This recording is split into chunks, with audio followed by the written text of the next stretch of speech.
Hi, this is Mike from Mike's Unboxing Reviews and How To, and on today's video I'm going to show you how to perform a USB BIOS flashback on this motherboard here. This is the Gigabyte A620M H. This is based around the AMD A620A chipset. This is actually a relatively new board on the market, although there's a few different revisions of it. This board's about a year old now, so potentially if you are looking at getting this board and you need to perform a BIOS flashback, there's a couple of ways you can do it. You can use the built-in BIOS flashback utility, which is pressing the button on the back, or if you want to, if the system actually works and it boots and you can see the BIOS screen, you can update it from within the BIOS itself. Now, we're not going to show you how to do it on this video. This is just for BIOS flashback using the USB stick if you have a system which does not work, which I think is more than likely what most people are going to be in the situation of, or at least looking for on the internet. If you do want a separate video on how to update this using the flashback utility built into the motherboard itself via the BIOS, then let us know in the comments section. It isn't really common that people ask for that because if the system's working, they can generally figure it out for themselves. But if you want to know, then do let me know. Anyway, with all that said, let's think about some of the things we're going to need to perform this. So obviously you need the motherboard itself. You don't need anything on the board at all. So ideally a bare board straight out of the box. That is the ideal scenario. If you want to do it with the board fully populated and with it installed in your system, that's absolutely fine. You can do that. But obviously if you've got to a point where either it won't flash or it won't boot, then potentially it could be something you've done wrong on your build anyway. So I always like to start on a bare board just so that I know there's no other components which are interfering with the BIOS flashback process. Now, to do the BIOS flashback, you'll need a USB drive, ideally 32 gigabytes or less. You can go down to kind of tiny drives, as long as it supports up to around about 32 megabytes or 64 megabytes realistically. That should be absolutely fine. So like really old drives, but you do need to format this in the FAT32 file system, which is why it needs to be 32 gigabytes or less. You can, if you want to, use a much larger drive, but you will need to put in a FAT32 partition on the drive. Now, we have done a video on how to do that. So if you've got like a 1 terabyte USB drive and you want to add a FAT32 partition onto it, you can do. I will say, although in some instances it will work, not all motherboards will recognize it, so you do have to kind of be a little bit careful. Ideally, if you can, just get a 32 gig or less drive. That's a much easier way of doing it. Also, you need a power supply, and also on the power supply you'll need two connections, one of which is the main 24-pin power connector, which attaches to this block connection on the side, and also you'll need your 8-pin EPS or CPU power, which is this one up here. If you look on the actual power supply itself, the 24 pins are a pretty obvious one. For the EPS, just make sure that it says on the cable CPU or EPS, and is generally a block of 8 or 2 blocks of 4 linked together. If it says PCIe on it, don't use it, that's the wrong one. It does have to say CPU or EPS. Also as well, you will need a desktop computer to download the BIOS onto, so you need internet connectivity and also a browser, Chrome, Edge, etc. to download it from the website, which will be linked in the video description. We'll also show you how that's done as well.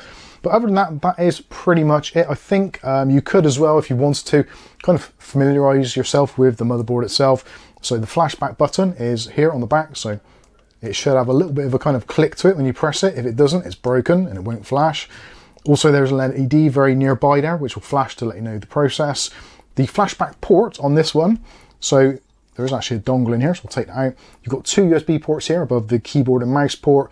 So the BIOS flashback one is actually the lower one there. It does actually say that on the I/O shield, which is in the box as well. So if you're not too sure, just check the I/O shield. This is specific as well to this version. So this is revision 2.1. There are, I think there's about 5 revisions of this board, which we'll show you shortly. They should all be roughly the same. The BIOSes will be different, so just make sure that you have a look actually on the board. It should say somewhere the revision. If not, then you may need to refer back to the box. If you look at the barcode section, it should say there, like this one says revision 2.1. So you can find it on the board. It is on there somewhere, but it's normally printed very small. Much easier just to read it off the box. I think that is pretty much it. So with all that said, let's head over to the computer, we'll download the BIOS, we'll get our drive ready, we'll format the flash, and then we'll get on to doing the actual flash itself. So I've stuck the USB drive in, so that is going to be ready for shortly. Let's go to the motherboard website. So for this particular board, as you can see, this is the A620M H, revision 1, there's 1.1, 1.2, 2.1, 2.2. So make sure you get the right revision. The BIOSes might be the same, but it just rules out another thing of not going wrong. Just make sure you get the right one. So as I said, this is revision 2.1, so we'll choose that one there. So just make sure it says highlighted there 2.1. Then on the side there, if you go over to support, now this is quite useful. So if you want to see if your CPU is supported out of the box anyway, you can click on CPU support and it'll tell you which ones. Most of them are supported out of the box, to be fair. F2 was included for things like the Ryzen 9 Pros, etc.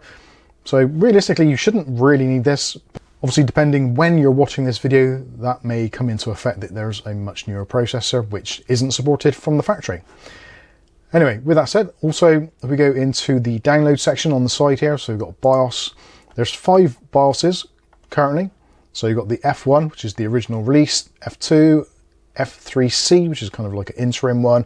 Then you've got F3, and F4 is the very latest one, which is of December the 17th, 2025. So only a couple of weeks old. So that's going to be fine. Generally, I would say with BIOSes, unless there is a specific reason to update them to the very latest one, especially if it's only been out like a couple of days, I would be a little bit hesitant just in case there are problems with it. Normally, if it's been out for a couple of weeks already and no one's really discovered any problems with it, then it should be absolutely fine.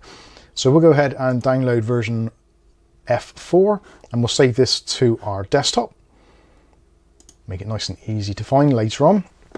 And actually we could prepare the file now. So if we open up File Explorer and we find the file, so we're going to have to extract it. So we'll do extract all and we'll just extract it to the default location, which will be on the desktop still.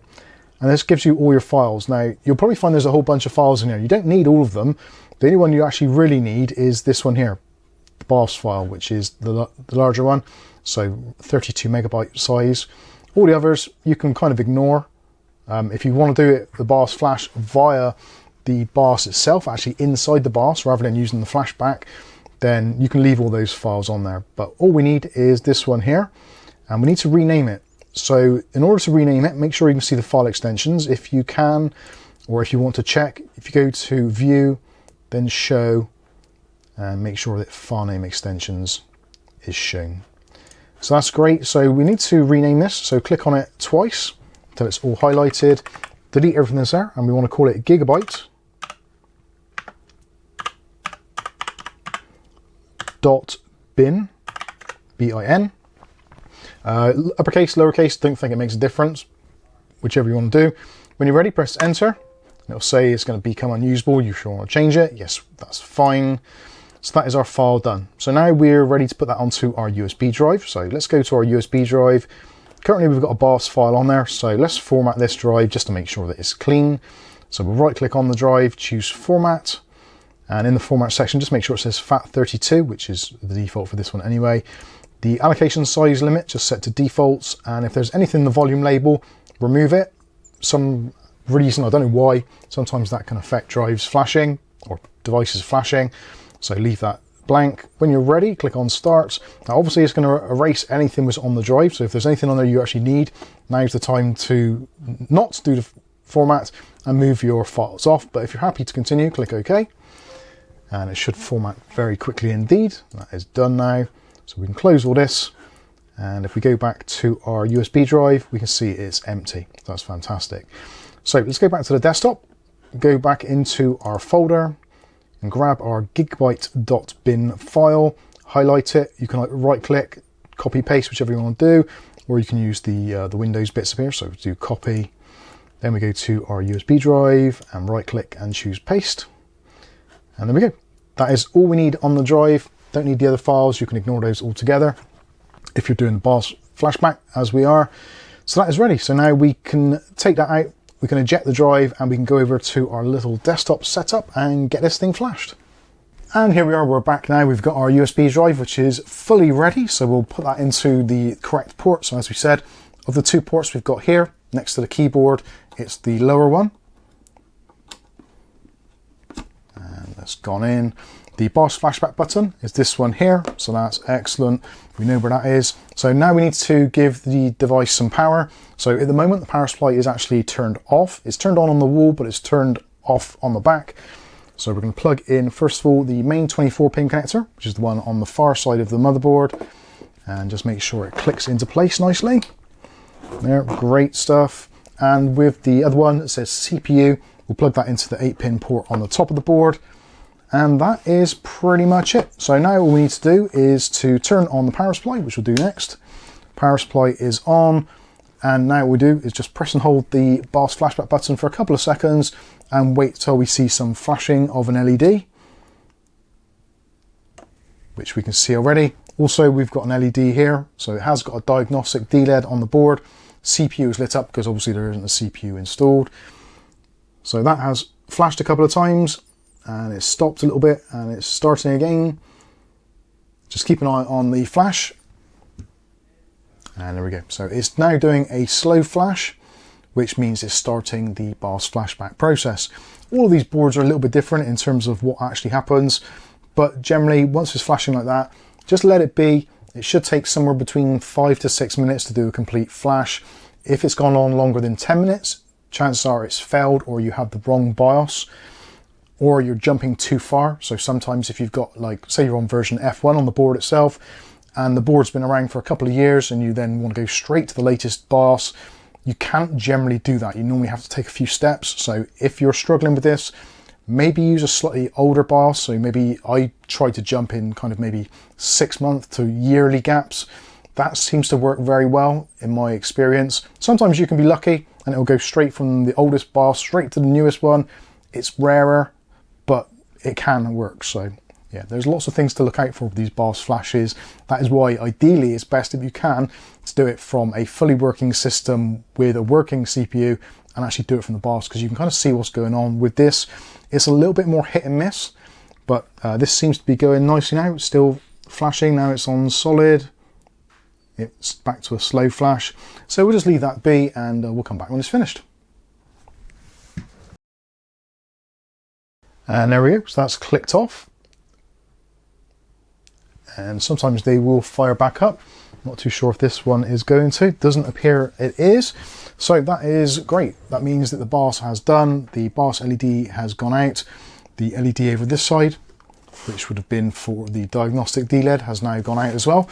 So that's great. So turn off the power supply and we can remove our USB drive. So remove our CPU power and remove the main 24-pin power.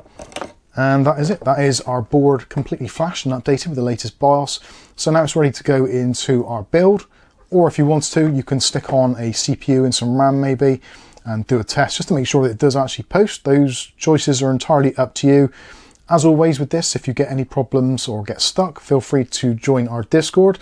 Links for that will be in the video description. But other than that, that is pretty much it. Our Gigabyte A620M H is now ready for use.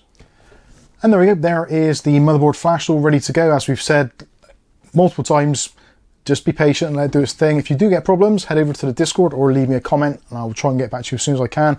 Comments I generally answer every morning, so if you do leave a comment, obviously depending on the time zone difference, there may be a delay me getting back to you. Ideally, go over to the Discord, it's much quicker, and potentially if you're getting struggles, something's not going right, we can maybe go through the video call for you to help you along with the process. But yeah, I think that is going to be pretty much it. Thanks to Dave Aiken for the loan of the motherboard. That's been fantastic. Thank you very much. It's actually an interesting board, being that it's got the A620A chipset, which appears to be a B550 kind of revamped. Slightly odd. Strange things are happening in the PC industry. Anyway, hopefully you've enjoyed the video. If you have, smash that like button. If you want to see more content like this on a daily basis, maybe consider hitting subscribe. And if you do, don't forget to hit the chime notification. That way you'll be notified of future video releases. But for now, I've been Mike. This is Mike's Unboxing Reviews and How To. And hopefully we'll catch you in the very next video. Thanks for watching.